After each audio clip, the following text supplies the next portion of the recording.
Today is a day I get to sit down with my new friend who is from Scotland, and his name is Lindsay Hutton. And of course, he is here because of Lou Whitney, and that's how we came to know about my podcast, and that's how we get to talk to him.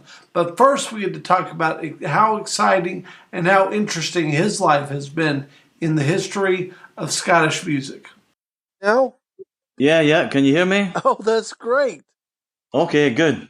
I'm never sure with this thing because the mic's rubbish, and the good one that I thought isn't working. So let's see how we go.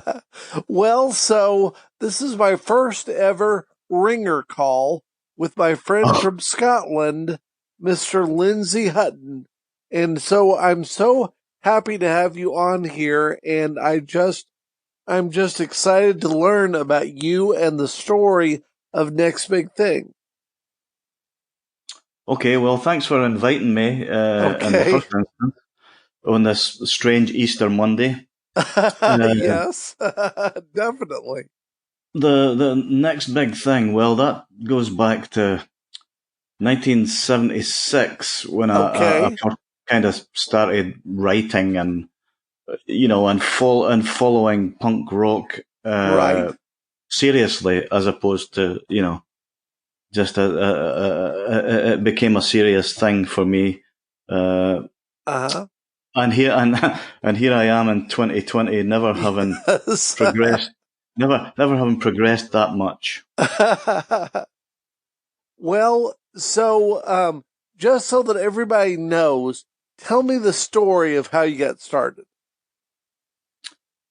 Well, as I say, there was this thing called punk rock here in the UK, and it made it possible for people to do things that they would normally have thought was out with their control, or that they needed money or whatever it was to.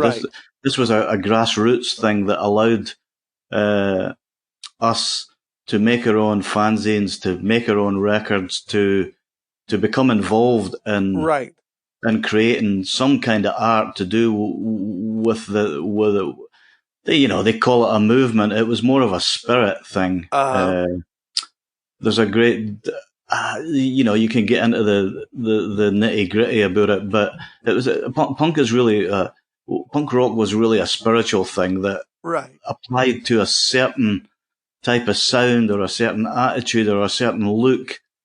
As I say, I don't go along with the fashion aspect of it. Right. And so, when you got started, number one, where did you start liking music? Because I know that your love of music goes even further back. Yeah, well, I when I was still at school, I was lucky enough to work in a record store here in Grangemouth called Orbit Records. Okay.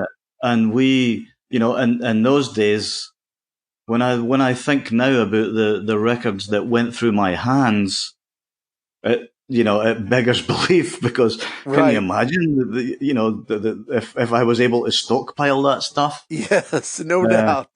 it just means I'd have even more than I do now. So it's maybe a blessing and a curse.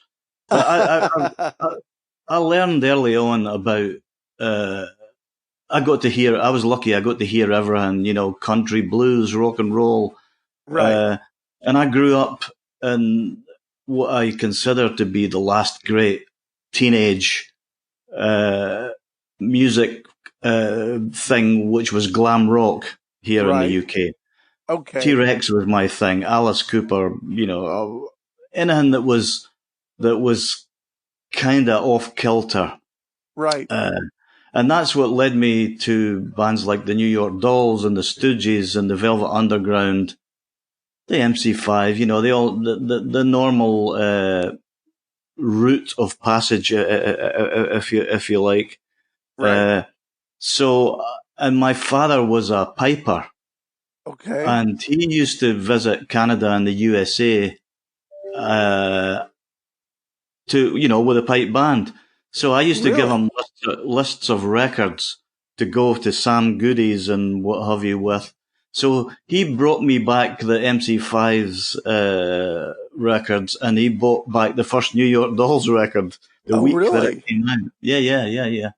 So even although they didn't really like that I was into this weird music, they kind of abetted me in being part of it. Right.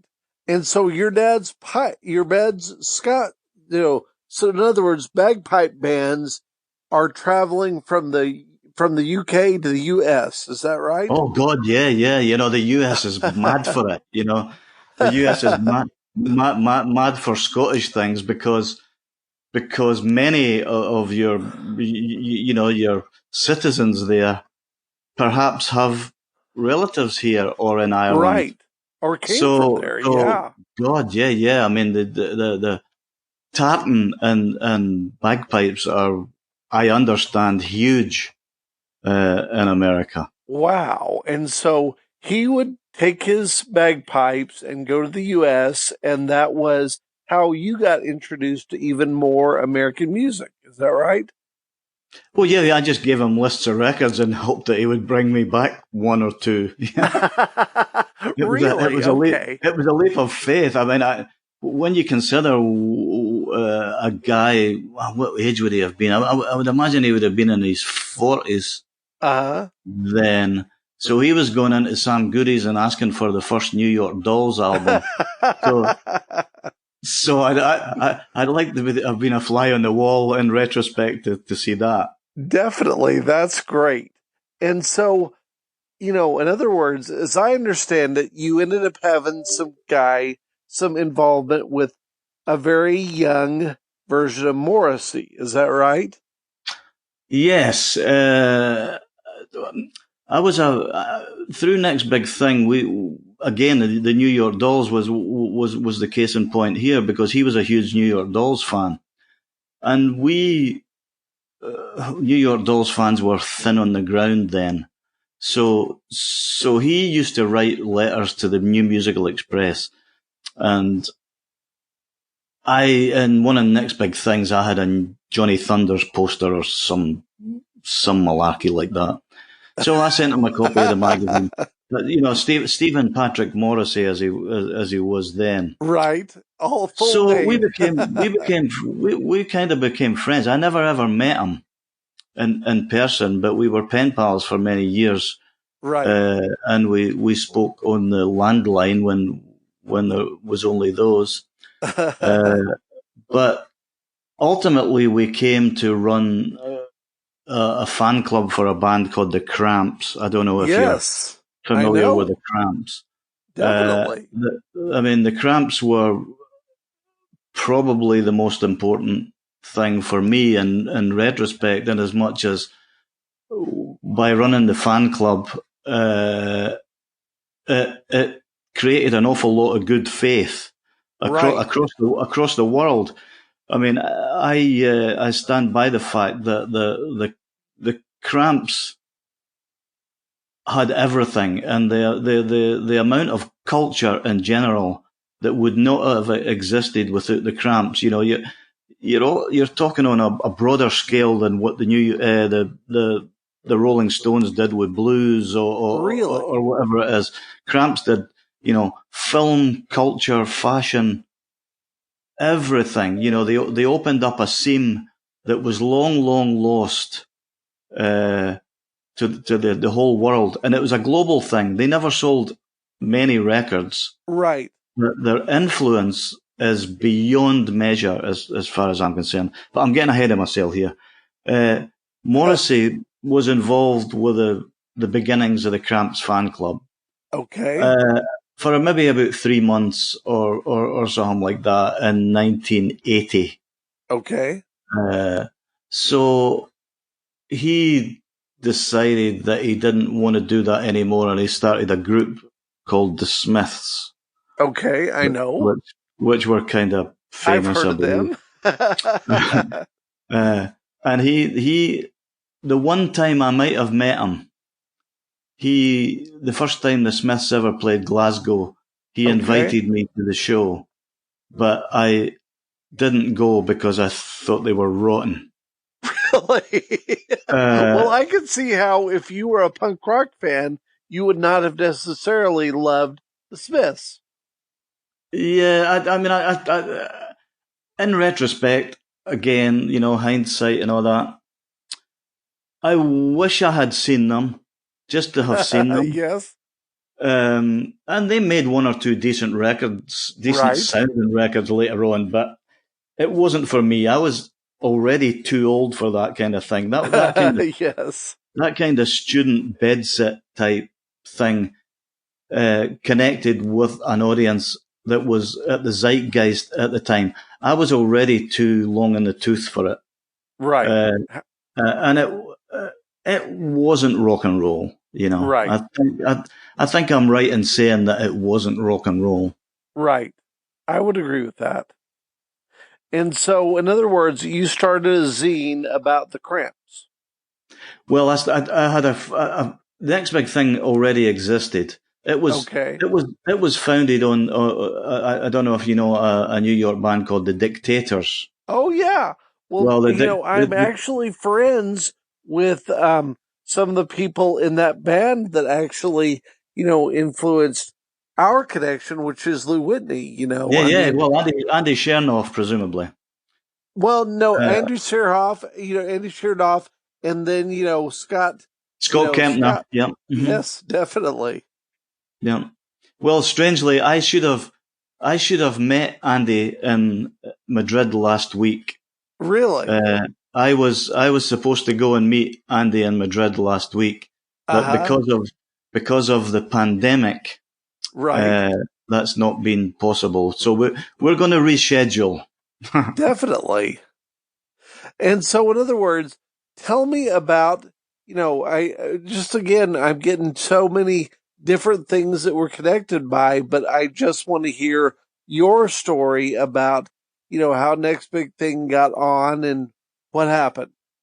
Well, Next Big Thing, obviously the name comes for the Dictators song. Right.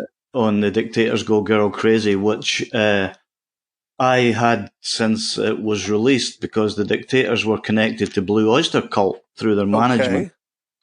So that was the record that ruined my life, really. And that was even before the first Ramones record. Right. The Ramones record I got it on May the 15th, 1976 in London. Okay. So, and then 2 months later, they played their first ever London show and we were there. Okay. And met them. So that really was the catalyst for the magazine starting. There was also a fanzine here called Sniff and Glue, which came out, and it was just a pile of paper with a staple in the corner. So yes. called Sniff and Glue, which came out, and it was just a pile of paper with a staple in the corner. This is what I'm going to mark down as a technological cliffhanger, and that is that the call got cut off, and then I know that evidently it is in there, but now, as of right now, we're unable to talk about the second half of the call, which was more fun and more interesting because we started talking about his involvement and his meeting Lou Whitney, and that's why it's all worthwhile. But we've got to have time, and I've got to be able to figure out how to get the audio out of the dang machine. And so anyway, listen to DaleWileyShow.com and 15minutemiracles.com, and please keep enjoying this incredible and weird coronavirus. I'm not enjoying the virus, but enjoying the rest.